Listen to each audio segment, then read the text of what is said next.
Good evening, friends. Welcome to our bridge activity day 3. रचना विद्यालय माध्यमिक महाराष्ट्र समाज सेवा संघ संचलित रचना विद्यालय माध्यमिक नवरचना विद्यालय माध्यमिकतर्फे आपले सहर्ष स्वागत. आजचा आपला डे 3 ॲक्टिव्हिटी यामध्ये आपण बघणार आहोत की आपण एक जोक बघणार आहोत. What is the purpose behind. आपण या जोकमधनं काय शिकणार आहोत किंवा आजच्या या ॲक्टिव्हिटीमधनं आपण काय शिकणार आहोत तर to speak and narrate joke with proper intonation and gestures.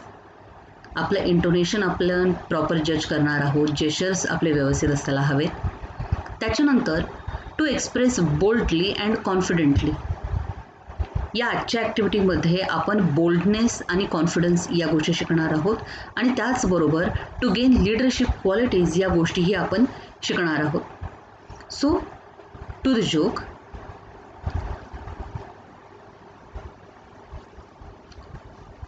हा जोक काय आहे तर आपण रिलेट करतो या विषयाला. A sales representative, and administrative clerk and the manager are walking to lunch when they find an antique oil lamp. They rub it. इथे R चुकून आलाय मित्रांनो. They rub it and genie comes out. The genie says, I will give each of you just one wish. Me first, says the admin clerk. I want to be in Bahamas, driving a speedboat without a care in the world. Poof, she's gone. Me next, says the sales representative. I want to be in Hawaii, relaxing on the beach with my personal assistant away from the daily chores of the office. Poof, he's gone. Okay, you are up, the genie says to the manager. The manager says, I want those two back in the office after lunch. Now, we have one activity over here. We have to answer these questions. या जोकवर, हा जो joke आत्ता आपण इतक्यात वाचलेला आहे तुम्हाला कळालाच असेल अर्थात. हा या जोकवर ही ॲक्टिव्हिटी आहे की how many characters are involved in the humour. या जोकमध्ये एकूण किती कॅरेक्टर्स आहेत तर as we know there are 4 characters. Sales representative, admin clerk, the manager and genie itself. Who are the people involved. जसे मी आत्ताच इतक्यात नावं घेतली की रिप्रेझेंटेटिव्ह आहे, त्याच्यानंतर सेल्स रिप्रेझेंटेटिव्ह, ॲडमिनिस्ट्रेटिव्ह क्लर्क आहे, मॅनेजर आहेत आणि जिनी आहे. How did they meet genie. On the way to the lunch, walking to the lunch, they find an antique lamp. When they rub it, genie comes out from that lamp. What did the genie announce. त्या जिनीने काय announce केलं तर त्या जिनीने प्रत्येकाला एक त्यांची इच्छा मान्य केली की तुम्ही कुठलीही एक इच्छा मनात आणा, मी ती पूर्ण करेल. What did the administrative clerk wish. आता ॲडमिनिस्ट्रेटिव्ह क्लर्कने काय विश केलं तर ॲडमिनिस्ट्रेटिव्ह क्लर्कने बहामाज या बेटावर जायचं सांगितलं की मला बहामाज या बेटांवर जायचं आहे. तिची ती विश कंप्लीट झाली. Then what was the desire of sales representative. Sales रिप्रेझेंटेटिव्हला हवाई या बेटांवर जायचं होतं आणि हवाई बेटावर पर्सनल असिस्टंट बरोबर त्यांना ऑफिसच्या कामकाजापासून सुट्टी हवी होती. What did the manager say. Manager काय म्हणाले, मॅनेजरची काय विश होती तर मॅनेजरने हीच विश मांडली की मला लंच ब्रेकनंतर ही दोनही लोक त्यांच्या डेस्कवर हवी आहे काम करताना. ही मॅनेजरने विश मांडली. Who was the most sensible among the 3 employees. या 3 एम्प्लॉईजमधनं जास्त सेन्सिबल, जास्त रिझनेबल कोण होतं तर अर्थात मॅनेजर. कारण त्याला कामाचा व्याप माहीत होता. शेवटी कुठेही असलं तरी काम करावं लागणार आहे हे त्याला माहीत होतं. त्यामुळे he is the most sensible person among these 3 employees.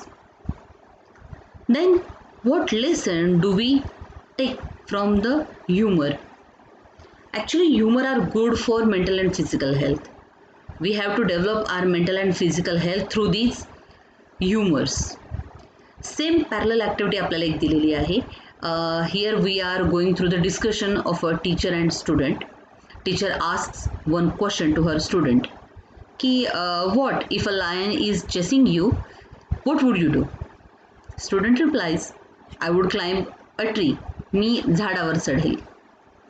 Teacher पुन्हा विचारतात if the lion climbs a tree, जर तो लायन झाडावर चढला तर? विद्यार्थी उत्तरतो, I will jump in the lake and swim. मी लेकमध्ये जंप मारेल आणि पोहून जाईन. Again teacher asks him, if the lion also jumps in the water and swims after you, what will you do? Now that student get irritated and he asks, teacher, are you on my side or on the lion's? की teacher, तुम्ही माझ्या बाजूने आहात की त्या सिंहाच्या बाजूने आहात? So this is a kind of a humour. हे जे जोक असतात ना मित्रांनो, याचे दोन भाग असतात. एक विट असतो आणि एक ह्युमर असतो. विट म्हणजे असे जोक असतात की जे सांगितले आपण त्याच्यावर खदखदून हसतो. At the same time humour हा एक असा जोकचा प्रकार आहे की हा जोक आपण जितका डिटेलमध्ये शांततेमध्ये त्याच्यावर विचार करतो, तो जितका समजून घेतो तितका आपल्याला जास्तीत जास्त हसू यायला लागतं. So these are two kinds. हे दोन प्रकार आहेत या विटचे किंवा या ह्युमरचे.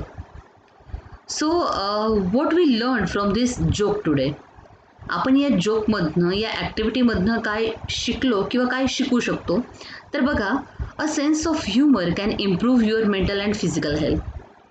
आपली मेंटल आणि फिजिकल हेल्थ या ह्युमरवरनं डेव्हलप होऊ शकते, सुधारू शकते.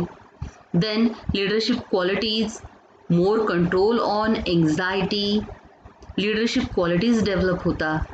जोक सांगत असताना तो सगळे शांततेने ऐकतायत की नाही, आपले पीच जे आपलं falling pitch, rising pitch, proper pauses, proper intonation या गोष्टी महत्त्वाच्या ठरतात, ज्या एक चांगला ओरॅटर होण्यासाठी कामात येणार असतात.